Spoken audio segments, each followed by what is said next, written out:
criticism. Do you know, I do believe that the junior doctors can't have wanted to do this. They must feel pushed to a point that they have to make a bigger stand. They have to feel that. One of the criticisms of junior doctors, and you can shoot me for this later, is that there's an air of arrogance about them. That's one of the criticisms I read, and I just wondered if ratcheting it up like this gives a bit of swagger. Let me say, this is not political, right, on either side, because it's both governments, the previous government, the government before, it doesn't matter which party's in charge. I'm sick and tired of the last 20 years of the National Health Service becoming a political football to be kicked backwards and forwards to the point that we join in on that conversation, whether they're good or bad. The people who are in the National Health Service are there because it's a vocation. They don't join for the money. They work ridiculous hours. They are there to help us and are there when we need them. I genuinely am tired of them being kicked around.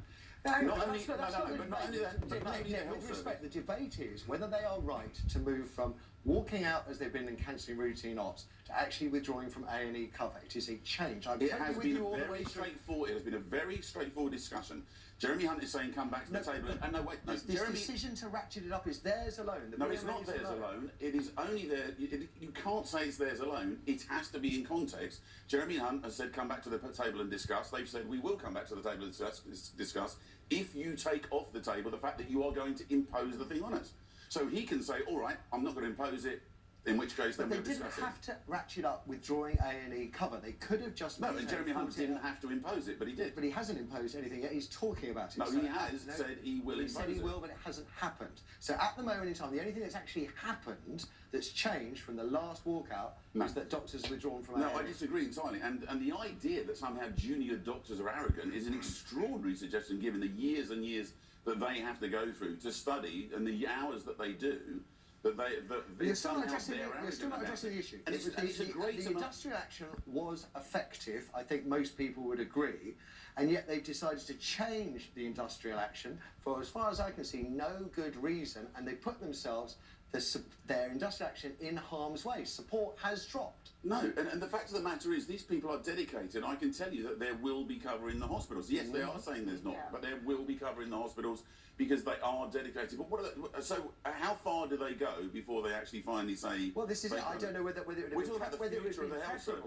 preferable to have 48-hour walkouts but maintain A&E, maternity and mental health. But don't you think they're in a better position to decide that than we are? Because they're not in the negotiations. Bearing in mind that we will contribute to their pay, I think we have absolutely every right to decide. I think that we also contribute towards the MP's pay, and I think they should actually work just as hard to make it right. But that's not the argument, Nick. The argument is whether or not they are right to ratchet up the action. I think successive governments have done a great job in making us discuss whether medical staff are doing their job properly, rather than asking the question. But you're still not addressing it, whether or not it's a wise move. How important is public support to a strike? I would have thought it was very important.